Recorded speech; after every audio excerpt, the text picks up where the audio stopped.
బట్టతలతో వరి అవుతున్నారా? Don't worry. Keha skin and hair clinic లో మోస్ట్ అడ్వాన్స్డ్ FUA టెక్నాలజీతో మీ బట్టతలకి శాశ్వత పరిష్కారం. సార్ ఈ ప్రోటీన్ గురించి మీరు చెప్పారు కదా, ఫిష్ ఎగ్స్ ఇవి చెప్పారు. ఇదంతా నాన్ వెజిటేరియన్ వాళ్ళకి ఎక్కడ నుంచి రైజ్ చేయాలి? వెజిటేరియన్ వాళ్ళకి ప్రోటీన్స్ చాలా, అసలు వెజిటేరియన్ ప్రోటీన్ మంచి ప్రోటీన్ దాల్, స్ప్రౌట్స్, ఆల్ లెంటిల్స్లో ప్రోటీన్స్ ఉంటాయి. ఈ బీన్స్ ఇటువంటి దాంట్లో కూడా పెసర. పెసర మంచిది. ఇప్పుడు దోశ బదులు పెసరట్టు తినండి, మంచిది. మన పెసరట్టు మంచిది చాలా. మీరు ఒక 2 రోజులు దోశలు ఇడ్లీలు ఆపేసి పెసరట్టు తినండి, మంచిది చాలా. పెసరట్టు మన ట్రెడిషనల్గా చూడండి, పెసరట్టు, కోకోనట్ చట్నీ, సాంబారు, అల్లం పచ్చి, ఇవన్నీ మంచి, అసలు హెల్తీ. అలా తిన్నాం అనుకోండి మనకి మంచి హెల్త్కి మంచిది. సో ఈ western breakfast toast butter egg అన్న బదులు ఇవి మంచి మాట. అంటే మామూలుగా ఈ ప్రపంచం పెద్దది, ఒక్కొక్క ప్రాంతంలో ఒక రకమైన శీతోష్ణ స్థితిలో, అంటే చలి శీతోష్ణ పరిస్థితుల్లో ఒక్కో ప్రాంతానికి ఒక్కో రకంగా ఉంటాయి. జీన్స్ ఒక్కో రకంగా ఉంటాయి. దీన్ని స్టడీ చేసి కొన్ని వందల వేల సంవత్సరాల క్రితమే ఆయా ప్రాంతాలకి ఈ ఆహారం మన వాళ్ళు డిసైడ్ చేశారు. 100 ఏళ్ల నుంచి మనం అవే ఫాలో అవుతున్నాము కదా. ఇప్పుడు ఇది మారడం లేదు. నేను అనేది ఏమంటే, మనం ఏ ప్రాంతంలో ఉన్నామంటే ఆ ప్రాంతము భోజనం ఫుడ్స్ అడాప్ట్ చేయడం మంచిది.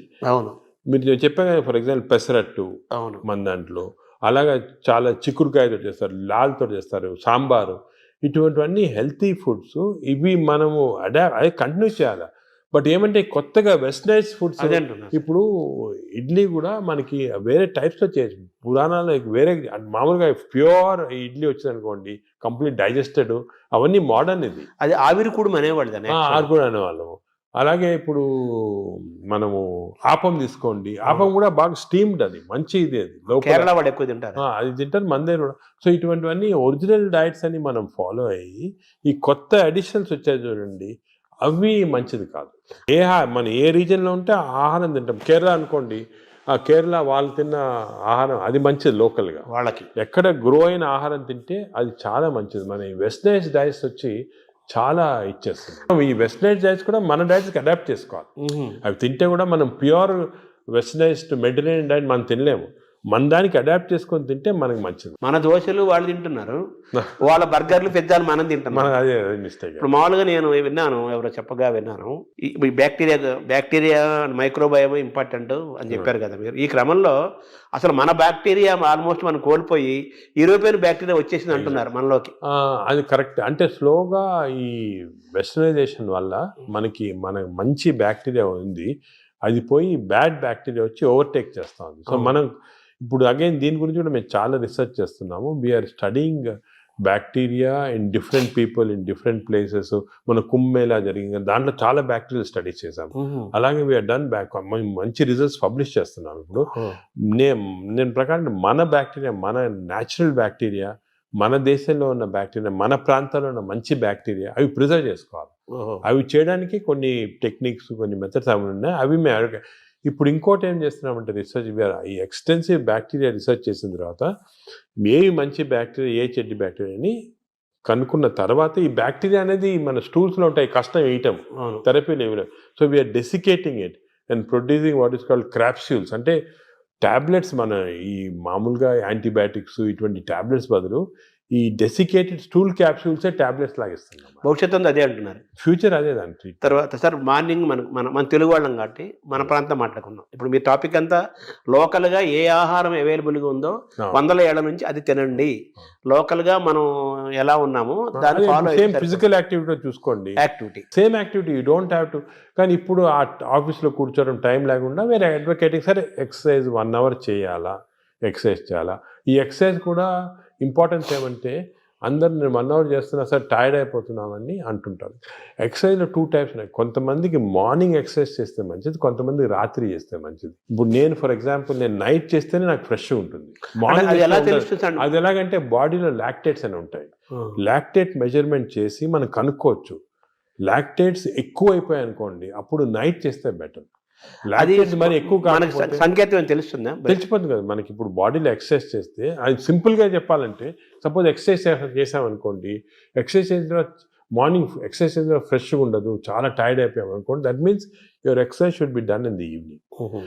చేసిన తర్వాత ఫ్రెష్గా ఉన్నాం అనుకోండి, you should do in the morning. But సింపుల్గా అది కెమికల్గా కూడా మనం టెస్ట్ చేయొచ్చు. బాడీలో లాక్టేట్స్ తీసుకొని ఎప్పుడు లాక్టేట్ లెవెల్ చాలా ఎక్కువ అయిపోయింది. ఫర్ ఎగ్జాంపుల్ నాకు పర్సనల్గా చెప్తున్నా కదా, నేను ఐ ఎక్సర్సైజ్ ఎవ్రీడే 1.5 hours చేస్తాను విగరస్ ఎక్సర్సైజ్.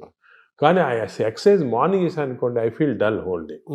అదే నైట్ చేశాను అనుకోండి, బాగా ఫ్రెష్ ఉంటుంది నాకు. అది నేను నా లాక్టేట్ మెజర్మెంట్ చేసి చూసుకున్నాను. అంటే మీరంటే డాక్టర్ కాబట్టి సైంటిఫిక్ గా ఎవరికైనా తెలుసుకుంటారు.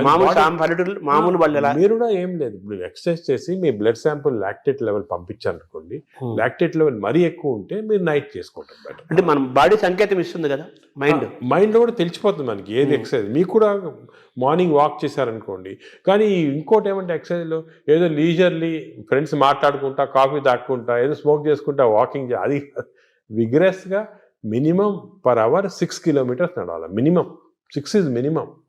అంటే ఐడియల్ 5 kilometers అంటారు కాదు, 6. అదే సెకండ్. అదేవిధంగా ఈ ఎక్సర్సైజే కాకుండా మజిల్స్ చాలా ఇంపార్టెంట్. మనకేం తెలిసిందంటే మన మెటబాలిజము బాడీ నుంచి మజిల్స్ తెప్పిస్తే మంచిది బాడీకి. సో చిన్న చిన్న మజిల్ ఎక్సర్సైజెస్, హ్యాండ్ ఎక్సర్సైజెస్, ఈ కోర్ ఎక్సర్సైజ్ అంటాం, అంటే బాడీలో ఉన్న అబ్డామన్ మజిల్స్ కోర్, ఈ కోర్ ఎక్సర్సైజ్ ఇవన్నీ చేసి మన బాడీలో muscle strength plus aerobics. Aerobic strength అంటే అలాగా వీ కెన్ డూ ఈ వాకింగ్, సైక్లింగ్, స్విమ్మింగ్, ఇవన్నీ ఏరోబిక్ ఎక్సర్సైజ్. ఈ రెండు ఈక్వల్ కాంపనెంట్ చేయాలి. మామూలు చాలా మంది ఉట్టి వాక్ చేసి వదిలేస్తారు, అది లీజర్లీ వాక్. రోజు పొద్దున ఒక 2-3 kilometers ఫ్రెండ్స్ నడిచి వచ్చి బాగా బ్రేక్ఫాస్ట్ తిని హ్యాపీ కరెక్ట్ కాదు, తెలియదు అది. So we have to do the correct type of exercise. Morning ఎక్సర్సైజా, ఈవినింగ్ ఎక్సర్సైజా, ఎంత ఎక్సర్సైజ్ చేయాలా, ఏ బాడీకి ఎక్సర్సైజ్ చేయాలా, abdomen and central abdomen exercise, hands muscle, ఇవన్నీ కూడా కరెక్ట్గా అడ్వైస్ తీసుకొని చేయటం బెటర్. అంటే మామూలుగా కార్బోహైడ్రేట్స్, ప్రోటీను, మీటు ఇలా పర్ఫెక్ట్ సంపూర్ణమైన ఆహారం ఎలా ఇంపార్టెంటో మన ఎక్సర్సైజ్ ఫార్మేట్ ఎక్సర్సైజ్ ఎప్పుడు చేయాలి, ఏ ఎక్సర్సైజ్, అవి కూడా చాలా అది నెగ్లెక్ట్ చేస్తాం. వాకింగ్, ఏరోబిక్స్, ఇవన్నీ ఎక్సర్సైజ్ కాంబినేషన్ చేయాలి. ఇప్పుడు థర్డ్ కాంపోనెంట్ గట్ హెల్త్ కి స్లీప్. స్లీప్ గురించి చాలా మిస్ నామర్స్ అంటే చాలా మంది బిజీ వాళ్ళు. ఇప్పుడు నేను కూడా మొట్టమొదట ఇది కూడా మిస్టేక్స్ చేసేవాళ్ళము. టైం లేదని చెప్పి 4 గంటలు పండుకోవటము అలా చేసి కొంతవరకు ఈ బ్యాక్టీరియా చాలా important. They are very sensitive to sleep. Bacteria కూడా పండుకోవాలి కదా, రెస్ట్ ఇవ్వాలి కదా. మనం సపోజ్ మన బాడీ వర్క్ చేస్తుంది, దాని రెస్ట్ అవి ఇరిటేట్ అయిపోయి గుడ్ బ్యాక్టీరియా పోతాయి బాడీలో. అంటే ఎలాగంటే మన ఆర్గనైజేషన్ ఎంప్లాయీస్ ఉంటారు, మన ఎంప్లాయీస్ రెస్ట్ ఇవ్వకుండా రాత్రి పగలు పని చేయండి అంటే మంచోళ్ళు వెళ్ళిపోయి చెడ్డలు మిగులుతారు, ఫైట్ వచ్చి. అలాగే బ్యాక్టీరియా కూడా సేమ్ ఒక ఫ్యాక్టరీ లాగా లోపల. Look after sleep. నార్మల్గా ఇండివిజువల్గా ఒకరికి 8 hours, కొంతమంది 6 hours, అలా డిఫరెంట్ రేంజ్. 6 to 8 hours అంటాము, 7 hours నార్మల్గా యావరేజ్. మరీ ఎక్కువ స్లీప్ 10 hours చేస్తే కూడా లోపల బద్ధకం వచ్చేస్తుంది, బ్యాక్టీరియా కూడా బద్ధకం వస్తుంది. ఎంత ఇవ్వాలి అంత ఇవ్వాలి, 7 to 8 hours.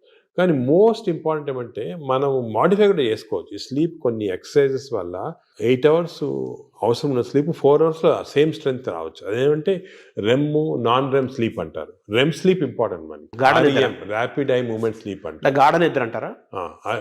రెమ్ స్లీప్ అనేది మన నిద్రలో డ్రీమ్స్ వస్తాయి, అవన్నీ రెమ్ స్లీప్. ఈ రెమ్ స్లీప్ మనం if are able to condense to 4 hours we can get. ఇది కూడా ఒక టెక్నిక్, ట్రైనింగ్, అంటే ఇది ఒక సెపరేట్ సబ్జెక్ట్, చాలా టైం పడుతుంది. స్లీప్ హైజీన్ అంటారు కదా, sleep hygiene, sleep training, sleep technique ఇవన్నీ ఉన్నాయి.